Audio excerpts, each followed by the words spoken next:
S ನನ್ನೆಲ್ಲ ಪ್ರೀತಿಯ ವೀಕ್ಷಕರೇ ನಮಸ್ಕಾರ. ನಾನು ನಿಮ್ಮ ರಾಜೀವ್ ಜೇತ್ರಿ. ಈಗ ನಾನು ಪ್ರಯಾಗ್ರಾಜಿನ 2025ರ ಮಹಾಕುಂಭಮೇಳಕ್ಕೆ ಬಂದಿದ್ದೇನೆ. ಇಲ್ಲೇ ಗಂಗಾ ನದಿಯ ದಡದಲ್ಲಿ ಒಂದು ಅದ್ಭುತವಾದ ಲೇಸರ್ ಶೋ ಆಗುತ್ತೆ ಅಂತ ಕೇಳಿದ್ದೆ. ಲೇಸರ್ ಶೋ ನಡೆಯೋದನ್ನ ಕೂಡ ಎಲ್ಲ ಸೋಷಿಯಲ್ ಮೀಡಿಯಾ ಹಾಗೂ ಯೂಟ್ಯೂಬ್ ಶಾರ್ಟ್ಸ್ ಗಳನ್ನ ನೋಡಿದ್ದೇನೆ. ಬಟ್ ಈಗ ನಾನು ಈ ಒಂದು ಲೇಸರ್ ಶೋನ ಕಂಪ್ಲೀಟ್ ರೆಕಾರ್ಡ್ ಮಾಡುವಂತ ಒಂದು ಚಿಕ್ಕ ಪ್ರಯತ್ನ ಮಾಡ್ತಾ ಇದ್ದೀನಿ. ಯಾಕೆ ಅಂತಂದ್ರೆ ಎಷ್ಟೋ ಜನಕ್ಕೆ ಈ 2025ರ ಮಹಾಕುಂಭ ಮೇಳಕ್ಕೆ ಬರಕ್ ಆಗಲ್ಲ. ಹಾಗಾಗ್ಬಿಟ್ಟು ಅವರೆಲ್ಲ ಮನೇಲೆ ಕೂತ್ಬಿಟ್ಟು ಕಂಪ್ಲೀಟ್ ಈ ಒಂದು ಕುಂಭ ಕಥಾನ ನೋಡ್ಲಿ ಅಂತ ಹೇಳ್ಬಿಟ್ಟು ನಾನೊಂದು ಚಿಕ್ಕ ಪ್ರಯತ್ನ ಮಾಡ್ತಾ ಇದ್ದೇನೆ. ಸ್ನೇಹಿತರೆ, ಈ ವಿಡಿಯೋ ಇಷ್ಟ ಆಗಿದ್ದಲ್ಲಿ ಲೈಕ್ ಮಾಡಿ, ಸಬ್ಸ್ಕ್ರೈಬ್ ಮಾಡಿ, ಶೇರ್ ಮಾಡಿ. ಯಾರೆಲ್ಲ ಈ ಲೇಸರ್ ಶೋ ನೋಡಕ್ ಆಗಿಲ್ಲ ಅವ್ರಿಗೆಲ್ಲ ಈ ಲೇಸರ್ ಶೋ ತೋರಿಸುವಂತ ಒಂದು ಕೆಲಸ ನೀವು ಮಾಡಿ ಅಂತ ಕೇಳ್ತಾ ಈ ಒಂದು ಲೇಸರ್ ಶೋ ನಿಮಗೆ ತೋರಿಸ್ತಾ ಇದ್ದೀನಿ. ಹರ್ ಹರ್ ಮಹಾದೇವ್. ಸುಗಂಧಿಂ ಪುಷ್ಟಿವರ್ಧನಂ ಉರ್ವಾರುಕಮಿವ ಬಂಧನಾನ್ ಮೃತ್ಯೋರ್ಮುಕ್ಷ್ಯಮಾಮೃತಾತ್.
नमो गंगाय मुनयोर्मुनिभ्यश्च नमो नमो गंगाय मुनयोर्मुनिभ्यश्च नमः।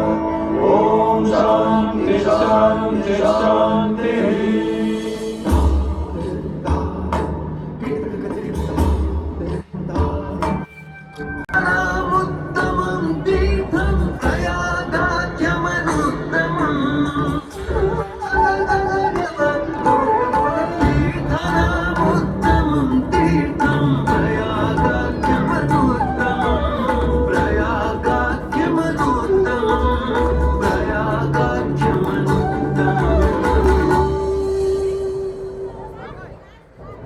सूर्य ग्रहों में श्रेष्ठ है और चंद्रमा नक्षत्रों में श्रेष्ठ है।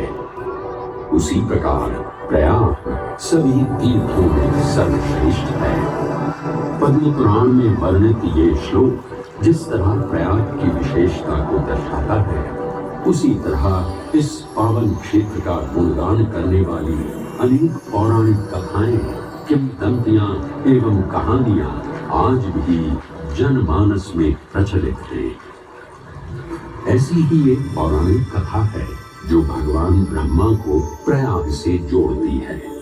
मान्यताओं के अनुसार भगवान ब्रह्मा को यज्ञ करने हेतु एक दिव्य स्थान की आवश्यकता थी, जिसके चयन को लेकर वे बड़ी ही दुविधा में थे। अपनी दुविधा के निवारण हेतु भगवान ब्रह्मा नागों के देवता महाराज शेषनाग के यहाँ पहुंचे और उनसे जो दिव्यता और पवित्रता की दृष्टि से सर्वोत्तम हो, क्या आप मुझे ऐसा कोई उपयुक्त स्थान बता सकते हैं जो सभी तीर्थों में सर्वश्रेष्ठ हो? जगत रचयिता को मेरा प्रणाम। भगवान, मैं धन्य हूं कि आपने मुझे इस योग्य समझा। क्यों ना आप स्वयं ही सभी पवित्र स्थानों का मूल्यांकन करें। ऐसा कीजिए, आप तुला के एक पलड़े पर सप्तपुरियों को रखिए और दूसरे पलड़े पर भगवान विष्णु के स्थायी निवास प्रयाग को रखिए, जिसका भार सबसे अधिक आए। मेरे विचार में वही सर्वश्रेष्ठ तीर्थ हो। इस मूल्यांकन के परिणाम स्वरूप प्रयाग का पलड़ा ही भारी रहा। इस तरह प्रयाग की प्रधानता सिद्ध हुई और तभी से इसे तीर्थों का राजा कहा जाने लगा। आज भी ऐसी मान्यता है कि भगवान ब्रह्मा ने गंगा नदी के पश्चिमी तट पर 10 अश्वमेध यज्ञ संपन्न किए थे। आज उस स्थान को हम दशाश्वमेध घाट के नाम से जानते हैं। भगवान ब्रह्मा के अलावा इंद्रदेव, वरुण देव एवं सोमदेव ने भी प्रयाग क्षेत्र में ही भगवान विष्णु की आराधना करने हेतु यज्ञ किए थे, जिससे उन्हें भी श्री हरि का आशीर्वाद प्राप्त हुआ। प्रयाग शब्द में प्र का अर्थ है प्रकृष्ट और याग का अर्थ होता है यज्ञ। इसलिए इन दो शब्दों से बना प्रयाग सबसे पवित्र स्थान माना जाता है। प्रयाग ही संसार में एकमात्र ऐसा पावन क्षेत्र है जहां 3 पवित्र नदियों का संगम होता है। इस संगम का भी एक अनूठा महत्व है।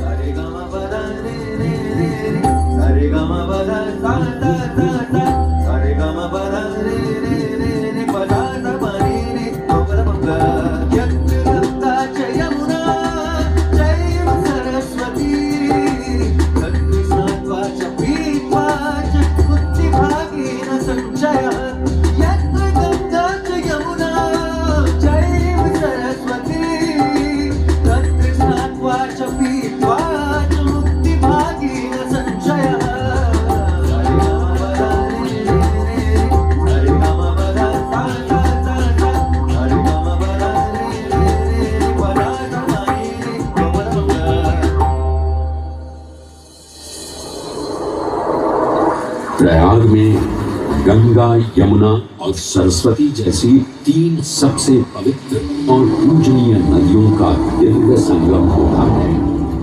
इन नदियों के संगम में स्नान करने एवं संगम का जल ग्रहण करने से मनुष्य मुक्ति का अधिकारी बन जाता है और इसमें किंचित भी संदेह नहीं है। ब्रह्म पुराण में ब्रह्मा जी भी कहते हैं कि प्रयाग में सरस्वती जी अदृश्य रूप में आकर गंगा जी से मिलती हैं। इसलिए इस क्षेत्र को सरस्वती तीर्थ संगम भी कहा गया है। सरस्वती नदी के अदृश्य रूप से मिलने के पीछे भी एक पौराणिक कथा सुनने को मिलती है। ऐसा माना जाता है कि बद्रीनाथ क्षेत्र की गुफाओं में जब वेद व्यास जी भगवान गणेश को महाभारत की कथा सुना रहे थे, तब उस क्षण सरस्वती जी हिम शिखरों से टकराते हुए अपना मार्ग बनाती हुई बड़ी ही तीव्र गति से बह रही थी।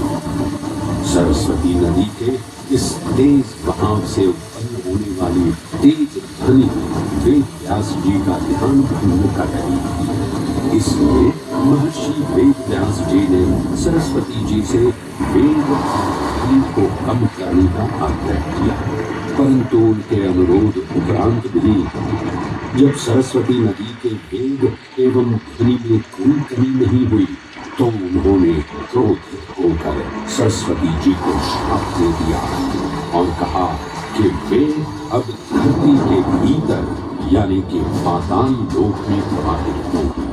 तब से ये माना जाता है कि हिम शिखरों से उद्गमित हुई सरस्वती नदी उत्तराखंड के माना गांव से आगे अपने अदृश्य रूप में प्रवाहित होती है। आगे चलकर यही अदृश्य रूपी मां सरस्वती प्रयागराज में गंगा एवं यमुना नदी से मिलकर त्रिवेणी संगम को पूर्ण करती है। ये प्रयाग नगरी पवित्रता का उद्गम है, जिसके अंश हमें वेदों एवं पुराणों में भी मिलते हैं, जिनमें वर्णित है सुरों असुरों द्वारा हुआ समुद्र मंथन। अमृत प्राप्ति के लिए सुरों और असुरों ने एकजुट होकर क्षीर सागर का मंथन किया, जिसके संदर्भ में पुराणों में विभिन्न विभिन्न कथाएं देखने को मिलती हैं। उन्हीं कथाओं में एक कथा महर्षि दुर्वासा और इंद्रदेव से संबंधित है। इस कथा के अनुसार ऋषि दुर्वासा ने इंद्रदेव से प्रसन्न हो उन्हें पारिजात पुष्पों की एक दिव्य माला भेंट की, जिसे इंद्रदेव ने साधारण पुष्पों की माला समझ स्वयं धारण न कर उसे अपने वाहक गजराज ऐरावत के मस्तक पर रख दिया। पल भर में गजराज ने वो माला धरा पर गिरा उसे अपने पैरों तले रौंद दिया।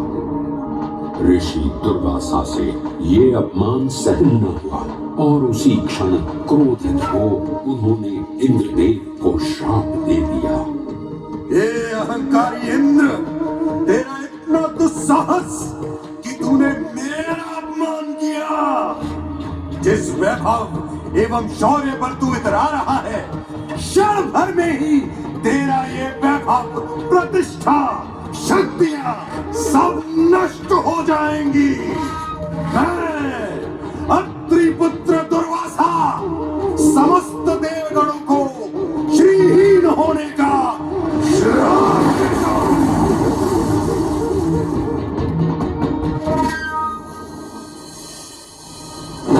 इस श्राप के परिणाम स्वरूप स्वर्गलोक से लेकर वैकुंठ धाम तक का सारा वैभव चला गया। जहां स्वर्गलोक में सभी देवता अपना वैभव एवं शक्तियां खो चुके थे, वहीं वैकुंठ धाम में मां लक्ष्मी भी क्षीर सागर की गहराइयों में चली गई। उनके जाते ही सृष्टि का संतुलन बिगड़ने लगा एवं असुर राजा बलि ने तीनों लोक अपने अधीन कर लिए। ये सब देखकर सभी देवतागण अपने श्राप के निवारण हेतु भगवान विष्णु की शरण में जा पहुंचे और कहने लगे, हे पालनहार, हे स्वामी, अब आप ही हमें इस श्राप से मुक्त होने का मार्ग बता सकते हैं, अन्यथा हम अपनी शक्तियों से सदैव वंचित ही रहेंगे और युद्ध में कभी भी असुरों का सामना नहीं कर पाएंगे। हे देवराज, ऋषि दुर्वासा के श्राप से सभी देवतागण जीवन मृत्यु के काल चक्र में बंध चुके हैं। इस काल चक्र एवं श्राप से मुक्त होने के लिए अब केवल एक ही मार्ग शेष है और वो है समुद्र मंथन। इस समुद्र मंथन से निकलने वाले रत्न ही आपके खोए हुए यश, वैभव और कीर्ति को पुनः स्थापित करेंगे।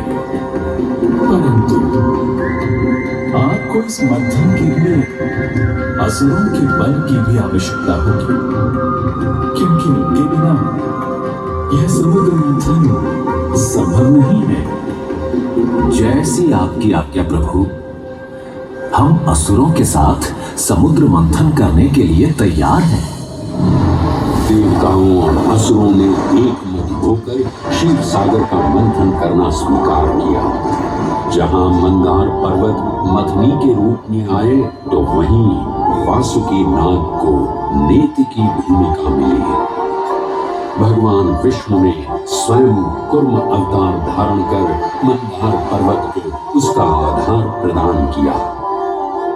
क्षीर सागर को मथना शुरू किया गया और 14 रत्नों में सबसे पहले हलाहल विष उत्पन्न हुआ। उस विष के प्रभाव को कोई भी देवता या असुर सहन करने में समर्थ नहीं थे। इस कालकूट विष से सृष्टि का विनाश हो सकता था। इसीलिए इस आपदा से बचाने स्वयं देवों के देव महादेव प्रकट हुए और उन्होंने इस विष का पान किया। ये सब देख मां पार्वती ने विष को भगवान शिव के कंठ तक ही रोक दिया। इस कालकूट विष के प्रभाव से महादेव का कंठ नीला पड़ गया और तभी से उन्हें नीलकंठ के नाम से भी जाना जाने लगा।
हलाहल के पश्चात समुद्र की गहराइयों से मां लक्ष्मी का आगमन हुआ, जिन्हें भगवान विष्णु ने वरण करके अपनी अर्धांगिनी बना लिया।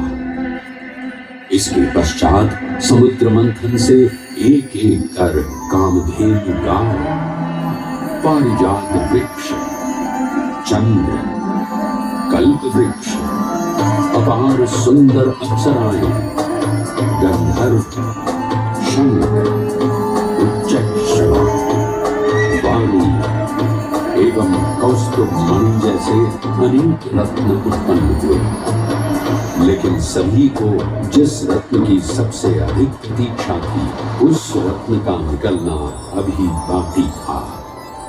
अंततः आयुर्वेद के देव धन्वंतरी अपने हाथ में अमृत कुंभ लिए प्रकट हुए। अमृत कुंभ पानी की लालसा में सुरों और असुरों के मध्य एक घमासान युद्ध आरंभ हो गया। इसी युद्ध के दौरान स्वरभानु नाम का एक असुर अमृत कुंभ को अपने अधीन कर पाताल लोक की ओर चल दिया। अमृत कलश को वापस पाने हेतु देवतागण अपने आराध्य भगवान विष्णु का स्मरण करने लगे। तदोपरांत भगवान विष्णु एक सुंदर अप्सरा मोहिनी का रूप धारण कर पाताल लोक पहुंचे, जिसे देख सभी असुर सम्मोहित होने लगे।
ये सुंदर अप्सरा कौन है? ये कहां से आई है? इसने तो मेरा मन ही मोह लिया। इसे तो मैं ही लेकर रहूंगा। इस सुंदर अप्सरा ने तो हम सबको सम्मोहित कर लिया है। हे सुंदरी, तुम कौन हो और यहाँ क्यों आई हो? हे असुरराज, मैं मोहिनी हूँ और आप ये समझ लीजिए कि मैं आप ही की सहायता हेतु यहाँ पर आई हूँ। हमारी सहायता हेतु? परंतु वो कैसे सुंदरी? मैं आपको ये ज्ञात कराने आई हूँ कि अमृत की असली शक्ति और गुण तो कलश के तल में विद्यमान है, जबकि ऊपर तो तो केवल जल मात्र है, जिसके ग्रहण करने से ज्यादा कोई लाभ न होगा। आप सभी इस अमृत को देवताओं के साथ बांट लीजिए। आखिर आप सभी ऋषि कश्यप के ही तो पुत्र हैं। देवताओं के साथ अमृत बांटने से एक तो आपका वैभव बढ़ेगा और दूसरा जो अमृत का फलदायक भाग है उसे आप ही ग्रहण कर सकेंगे। हे मनमोहिनी, तुम सत्य ही कह रही हो, परंतु अगर हमने ये अमृत कलश देवताओं को दे दिया तो क्या पता वे सारा अमृत स्वयं ही ग्रहण कर लें और हम सभी असुर इससे वंचित ही रह जाएं। आप निश्चिंत रहिए, ऐसा कदापि नहीं होगा। मैं स्वयं ही सभी सुरों और असुरों को अमृत पान करवाऊंगी और साथ ही साथ ये सुनिश्चित भी करूंगी कि अमृत का फलदायक भाग आप सभी को ही प्राप्त हो। बस फिर क्या था, भगवान विष्णु की अपरंपार लीला आरंभ हुई। जहां एक ओर सभी देवता गण विराजे तो वहीं दूसरी ओर सभी असुर। मोहिनी रूप धारण भगवान विष्णु एक एक कर सभी देवताओं को अमृत पान करवाने लगे, जिससे वे पुनः अपनी शक्तियां प्राप्त कर सकें। परंतु स्वरभानु नाम का असुर जल्द ही भगवान विष्णु की ये चालाकी भांप गया और चुपचाप देवता वेश धारण कर उन्हीं के बीच में जाकर विराजमान हो गया। तब जैसे ही मोहिनी स्वरभानु को अमृतपान कराने हेतु अग्रसर हुई, ठीक उसी क्षण सूर्य एवं चंद्रमा स्वरभानु का असली रूप पहचान गए। ये ज्ञात होते ही भगवान विष्णु अपने मूल रूप में परिवर्तित हो गए और अपने सुदर्शन चक्र से स्वरभानु का सिर धड़ से अलग कर दिया। परंतु तब तक अमृत की 2 बूंदें स्वरभानु के कंठ से उतर चुकी थी, जिसके चलते वो अमरत्व प्राप्त कर चुका था। इस तरह स्वरभानु के कटे हुए सिर के भाग को राहु का नाम मिला और धड़ को केतु के नाम से जाना जाने लगा। माना जाता है कि प्रतिशोध की ज्वाला में ज्वलित राहु एवं केतु सूर्य एवं चंद्रमा पर ग्रहण लगाते हैं। इस प्रकार सूर्य और चंद्र पर ग्रहण लगना राहु और केतु का प्रतिशोध माना जाता है। भगवान विष्णु की ये लीला देख सभी असुर अचंभित हो उठे। इससे पहले कि वे कोई प्रतिक्रिया दे पाते, भगवान विष्णु के वाहन पक्षीराज गरुड़ ने शीघ्रता से अमृत कलश को उठा लिया और अपने साथ लेकर स्वर्गलोक की ओर उड़ चले। कहते हैं पक्षीराज की इस यात्रा के दौरान पृथ्वी पर 4 जगह अमृत की कुछ बूंदें छलक कर गिर पड़ी थी और इन बूंदों से उन नगरों की नदियों के पानी में अमृत जैसे गुण आ गए थे। वे 4 स्थान हरिद्वार, प्रयाग, उज्जैन एवं नासिक है और यही कारण है कि इन 4 नगरों में कुंभ का पर्व मनाया जाता है। ऐसी भी मान्यता है कि एक दिव्य दिवस एक सांसारिक वर्ष के बराबर होता है और पक्षीराज गरुड़ की यात्रा में 12 दिन लगे थे। इसीलिए हर 12वें वर्ष में कुंभ पर्व मनाया जाता है।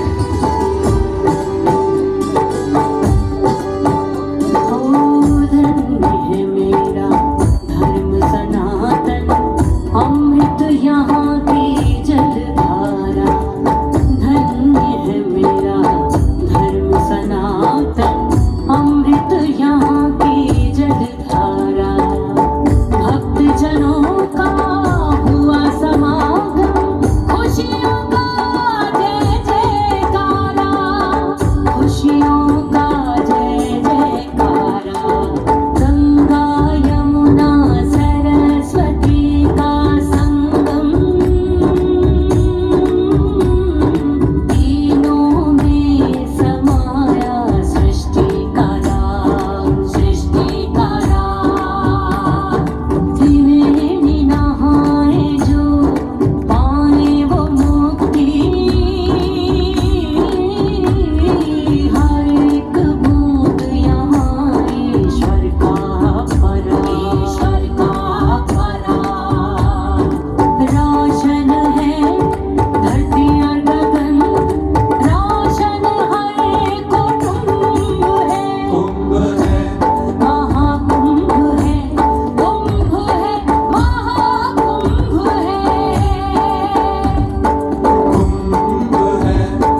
ग्रहों के अनूठे संरेखण से सुनिश्चित होता ये कुंभ महापर्व प्रयाग की भूमि पर उसी नक्षत्र में आयोजित होता है जिस नक्षत्र में यहाँ अमृत की बूंदें गिरी थी।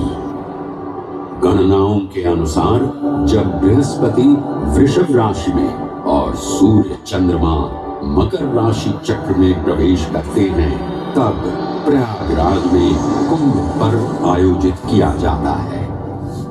सनातन धर्म की प्राचीनतम धरोहर माना जाने वाला ये कुंभ पर्व भारत ही नहीं बल्कि विश्व भर से आए करोड़ों श्रद्धालुओं का स्वागत करता है। कुंभ पर्व केवल एक पर्व ही नहीं बल्कि एक तीर्थ का अवसर भी है जहां लाखों करोड़ों श्रद्धालु कल्पवास के नियमों का पालन करते हैं। पौष पूर्णिमा से लेकर माघ पूर्णिमा तक चलने वाले कल्पवास के दौरान तीर्थालु सांसारिक सुखों को त्याग कर तपस्वी संतों की तरह कुटिया में रहते हैं। उनकी दिनचर्या ब्रह्म मुहूर्त में गंगा स्नान से शुरू हो संध्या वंदना और भजन कीर्तन जैसे आध्यात्मिक कार्यों के साथ रात्रि तक समाप्त होती है।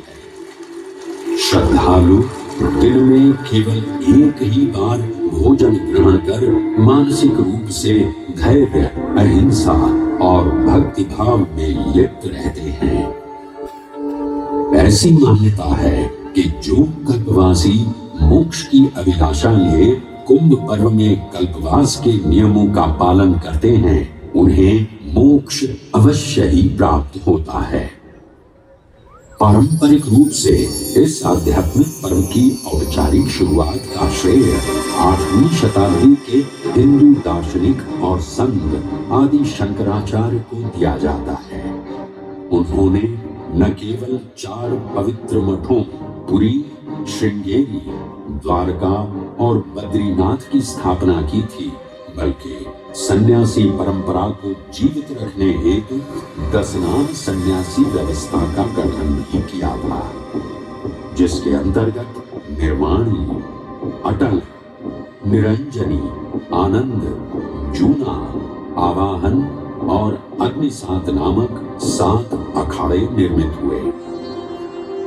आदि शंकराचार्य का उद्देश्य शास्त्रों के ज्ञान को आपस में साझा कर सनातन धर्म के दार्शनिक आधारों को सुदृढ़ और परिपक्व करना था। अतः धर्म की सभी शाखाओं को संगठित रखने हेतु आदि शंकराचार्य ने प्रयाग की भूमि पर कुंभ पर्व को पुनः आयोजित किया।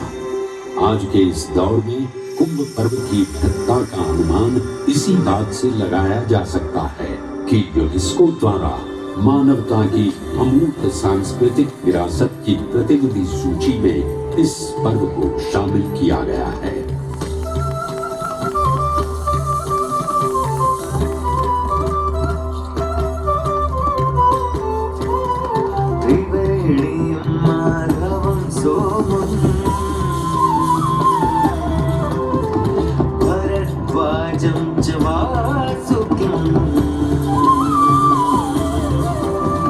वन्दे अक्षयवटं शेषम् प्रयागं तीर्थनायकम्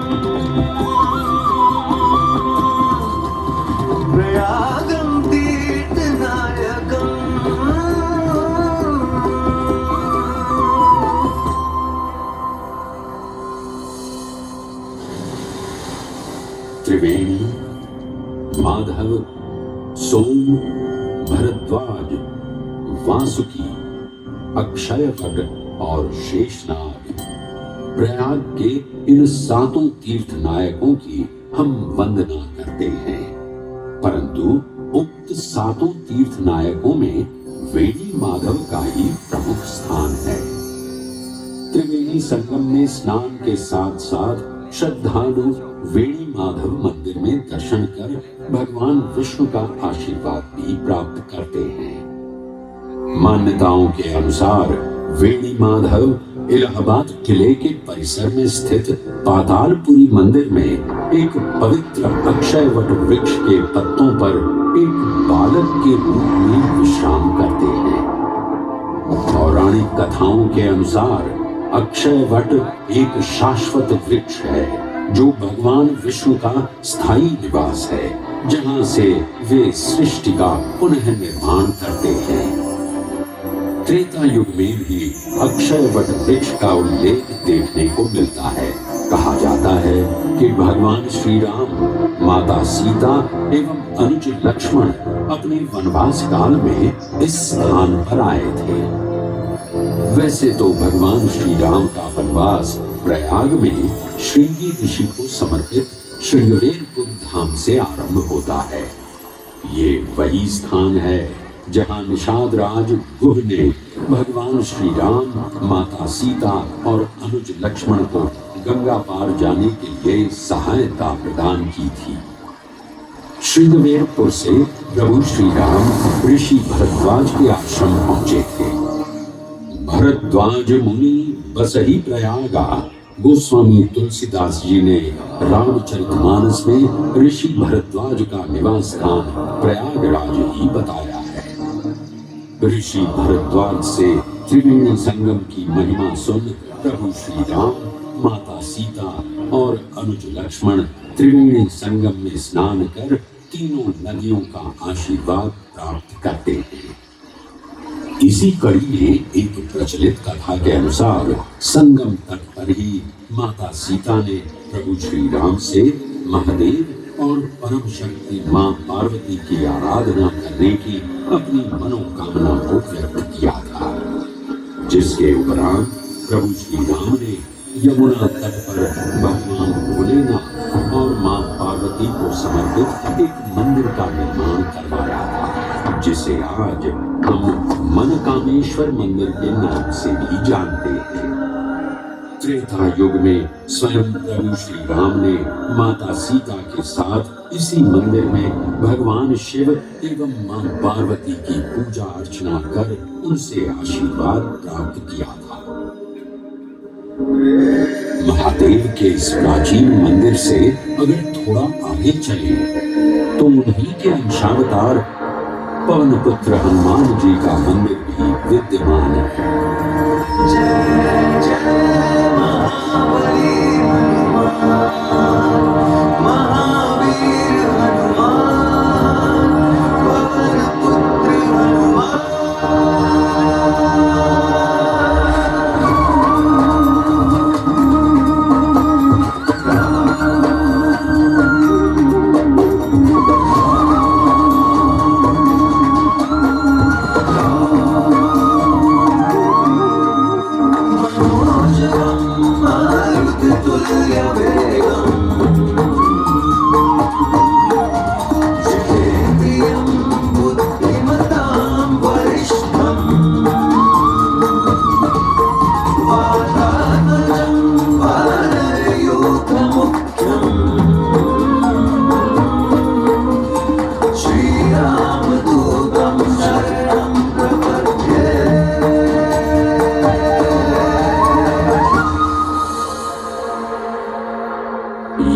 एक ऐसा अनूठा मंदिर है जहां हनुमान जी लेटे हुए दिखाई देते हैं।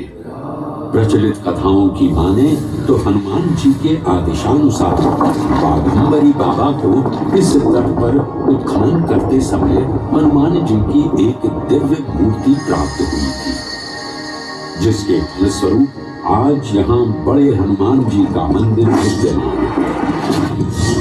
इस चमत्कार से विस्मयाभिभूत हुए बाबा बाघंबरी ने हनुमान जी की सेवा में अपना जीवन समर्पित कर दिया। आज भी इस मंदिर की देखरेख का कार्यभार बाघंबरी गद्दी ने ही संभाल रखा है। पुराणों एवं अनेक धार्मिक ग्रंथों में वर्णित प्रयाग क्षेत्र के कौशाम्बी का उल्लेख देखने को मिलता है। कौशाम्बी प्राचीन भारतीय वत्स महाजनपद की राजधानी थी। गौतम बुद्ध ने अपने तपस्वी जीवन के 6वें और 9वें वर्ष यहीं बिताए और अपने अनुयायियों को कई महत्वपूर्ण धर्मोपदेश भी दिए। बौद्ध धर्म से अगर जैन परंपरा की ओर चले तो ऐसी मान्यताएं आज भी प्रचलित हैं कि प्राचीन तीर्थंकर ऋषभदेव ने भी वत्स देश में ही ज्ञान प्राप्त किया था। इसके अलावा छठे जैन तीर्थंकर पद्म प्रभु का जन्म इक्ष्वाकु वंश में राजा श्रीधर और रानी सुसीमा देवी के घर कौशाम्बी में ही हुआ था। यहाँ तक कि मगध सम्राट अशोक ने भी अपनी शाही देखभाल के लिए इसे अपनी उपराजधानी बनाया था।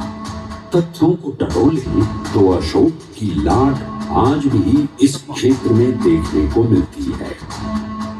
धार्मिक विविधता से परिपूर्ण प्रयाग क्षेत्र एक ऐसा अनूठा क्षेत्र है जहां ज्ञान का प्रकाश फैलाने सिख गुरु भी पधारे हैं। प्रयागराज के अहियापुर में स्थित गुरुद्वारा पक्की संगत साहिब इसी की एक बेजोड़ निशानी है। माना जाता है कि श्री गुरु तेग बहादुर जी अपनी यात्रा के दौरान 6 महीने इसी स्थान पर रुके थे। यहाँ वे प्रार्थना और ध्यान करते थे, इसलिए इसे तप स्थान भी कहा गया है। ये कहना गलत नहीं होगा कि त्रिवेणी संगम के तट पर गुरुओं और संतों की शिक्षाओं का अनोखा समावेश है। ये गुरुद्वारा पक्की संगत साहिब इलाहाबाद या इलाहाबाद के नाम से कुछ समय के लिए चर्चित ये प्रयागराज आज भी जीवंत है। धर्म और संस्कृति का अनूठा इतिहास संजोए हुए तीर्थराज प्रयागराज में वेणी माधव, शिव और शक्ति के विभिन्न स्वरूप आज भी विद्यमान हैं, जो इस पावन क्षेत्र को अद्वितीय बनाते हैं। प्रयागराज की इतनी विशाल पृष्ठभूमि समझने के बाद लगता है कि ये कहना कभी गलत नहीं होगा कि प्रयागराज सिर्फ एक शहर नहीं बल्कि अपने अंदर दैवीयता, विविधता और धार्मिकता को संजोए हमारा पूर्ण गौरवशाली इतिहास है।